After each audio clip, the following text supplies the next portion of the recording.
यांनी वाराणसीतून नरेंद्र मोदींविरोधात निवडणूक लढण्याची इच्छा व्यक्त केली आहे। काँग्रेसने प्रियंका यांना उमेदवारी दिल्यास वाराणसीची निवडणूक देशामधली लक्षवेधी लढत ठरणार आहे। एकीकडे वाराणसीची चर्चा सुरू झाली आणि दुसरीकडे पश्चिम बंगालमधून निवडणूक लढण्यास मोदींना निमंत्रण देण्यात आले। पाहूयात आमचा स्पेशल रिपोर्ट। प्रियंका देणार मोदींना आव्हान, वाराणसीतून प्रियंका गांधींना उमेदवारी। लोकसभेची सर्वात मोठी लढत।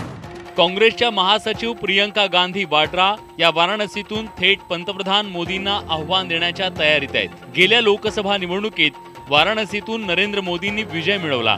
यंदाही मोदींसाठी हा मतदारसंघ अत्यंत सुरक्षित मानला जातोय। मात्र प्रियंका गांधींनी निवडणूक लढवण्याची इच्छा व्यक्त केल्यानं पुन्हा एकदा वाराणसीची चर्चा सुरू झाली आहे। Will you be contesting from Varanasi? Any decision on that? You will find out. If my Congress president tells me to contest, I will be happy to contest. Priyanka गांधींनी मोदींविरोधात निवडणूक लढल्यास ती 2019च्या लोकसभा निवडणुकीतली सर्वात मोठी लढत ठरेल। तसंच प्रियंकाच्या उमेदवारीचा पक्षाला फायदा होईल असं मानणारा काँग्रेसमध्ये मोठा वर्ग आहे। भाजपने गेल्या लोकसभा निवडणुकीत पूर्वांचलमधील जागांचा विचार करून मोदींना वाराणसीतून उमेदवारी दिली।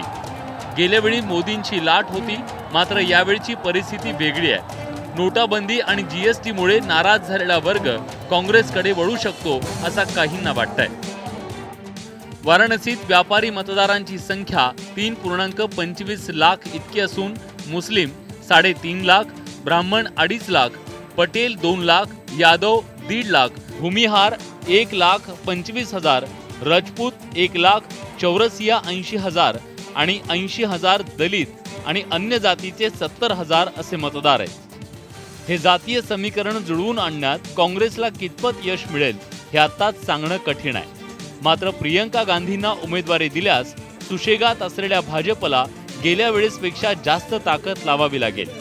एकीकडे प्रियंका गांधींच्या वाराणसीतील उमेदवारी चर्चा सुरू झाली आहे, तर दुसरीकडे भाजपने पंतप्रधान नरेंद्र मोदींना पश्चिम बंगालमधून निवडणूक लढवण्यास आव्हान दिलंय।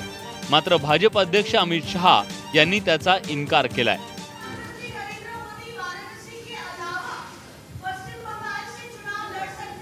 नहीं, ऐसी अभी कोई योजना नहीं। ममता बॅनर्जींना शह देण्यासाठी मोदींनी पश्चिम बंगालमधून निवडणूक लढवावी अशी स्थानिक भाजप पदाधिकाऱ्यांची इच्छा आहे। कारण 2014 नंतर पश्चिम बंगालमध्ये तृणमूल काँग्रेस आणि भाजपमध्ये सतत सत्ता संघर्ष सुरू आहे।